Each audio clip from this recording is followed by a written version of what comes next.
Hi, this is Should I Watch It? I'm Jason Cockroft. I'm Jack Steptoe, and today we'll be helping you decide if you should watch Eye in the Sky. We'll tell you some points about the film so you can decide for yourself, and then we'll give our scores and opinions at the end. So Jason, what's it about? It's about drones spying on terrorists from up high in the sky and making decisions based on what they see.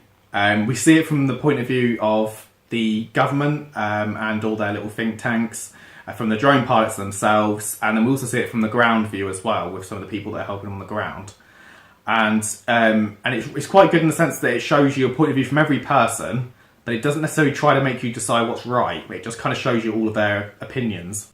So, should I watch it? This one, it's a bit of a weird one. This obviously war orientated. It's not your bog standard war film, is it? It's kind of people sat around the table and sat at the actual pilot and side of the drone. Yeah. If you do like any war films, this will be one for you. Probably the thing to take into consideration is it is quite violent.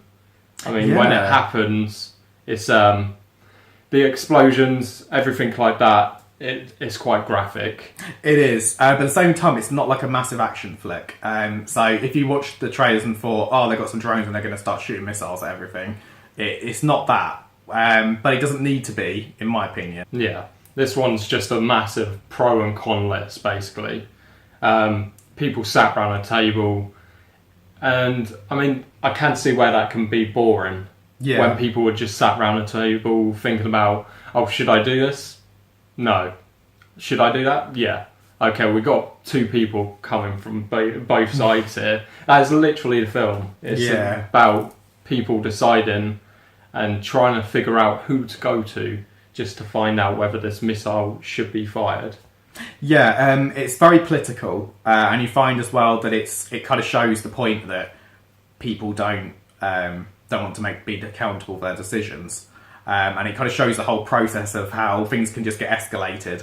I found it very interesting, but if you're not into political stuff, you probably won't find it so interesting. However, it's not just a massive politics bomb. Like, there's all the sort of military stuff in there. There's a lot of emotional things. There's a real moral dilemma as well. And that's the main thing about this, is all about the moral dilemma and seeing it from all the different opinions of all the different sides. And as a result of that, I think it comes through in a really nice, respectful way. Yeah, summed it up in a bombshell there. Yeah. Okay, on to the ratings. I'm going to give it an 8.5. Absolutely loved it. Yeah, exactly the same 8.5 here. It's just such a good film. It's different and different in a good way. And it's a really strong tension building thriller as well. And the way it builds tension is incredible. There was times where I felt very unstill on my seat, and I loved every minute of it. It has the best of many different genres for me. You know, it has, when the action's there, it's good action, but it's on a smaller scale, so don't be turned off if you don't like action films. It has a nice bit of political drama in it, and the very best of it as well. Really cleverly scripted bumblings of the politicians, and I just loved all that. Yeah, it all seemed believable. Very believable. That's probably the best bit about it. It did seem believable when you were just sat there watching them, like you said, bumble over whether they should do it or not. And the main thing for me was, although it was a very hard-hitting film, oh yeah, it was humorous as well in some parts. Yes. Yeah. When you've got Alan Rickman reading out the box of a baby doll toy, you just got it nailed for humour, in my opinion. And also when you had the foreign secretary, relieving his vows, or whatever you want to call it, answering the phone. Yeah, interrupted by a phone call whilst he's doing that. It's pretty good. It's pretty good. Yeah, it was. It's like a subtle humour, and it was not forced. It's really natural. Yeah, well placed. Yeah, and that leads me on actually to another one of my main points. Is the acting in this film was absolutely spot on, like incredible. Helen Mirren is brilliant. Aaron Paul as the drone pilot, excellent soldier with a heart, you know, doing what he does best, but without being a junkie for once. Yeah, I mean, when I came out of this film, I went home and thought, Aaron Paul, what did he actually do in this film except for sit in a chair? Which is true. But what he did very well. Yeah, but the emotional side is what actually brought out his character. And there's one point, I don't want to spoil it, where he actually overthrows a direct order. And that's when it kicks into play, his emotional side, his acting skills. Definitely.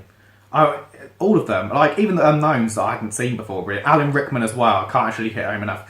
Like, despite the fact now that he has died, I'm not gonna give his performance like a rose-tinted view. It was genuinely a brilliant performance from him. I loved it. He was dry and wry as he always is, but in a fresh new way. And I haven't seen him play a character like this before, and I just thought he did such a good job. Him and Helen Mirren between them just absolutely ruled this film totally. Yeah, 100%. I really like the moral side to this as well. I mentioned it earlier about how it sort of gives you all the different opinions, and then you just kind of decide for yourself what was right and what's wrong, and whether what they did is right or whether they should have done something differently, whatever. It doesn't sort of paint a pretty picture in anybody's book. I really like that. And I like the moral dilemma as well. It was a real good thinker, and although I never changed my mind on my own opinions of it throughout the film, I found that it made me think about it differently. Yeah, I just loved it. Very thought-provoking. It's a very provocative film. Yeah, you can see almost their brains just ticking away. Yeah. Just thinking which side they're on. And there is a woman, I gotta admit, this is probably one of my don't watch it points. She is so irritating, but she plays the role really well. Yeah, she's an irritating character, but it's played well. Yeah. And Alan Rickman puts her in a place, and I love it. Yeah, you need to stay for just that. Yeah, you got to see that. He just put her down with one line. It's brilliant. Yeah. Finally, guys, we've been Should I Watch It? Make sure you comment on our video, any video, whichever one you like. Like it. Also, follow us on Twitter, Instagram, Snapchat. We've got Facebook page. Follow us, like us, share us, get it out there. Thanks for watching.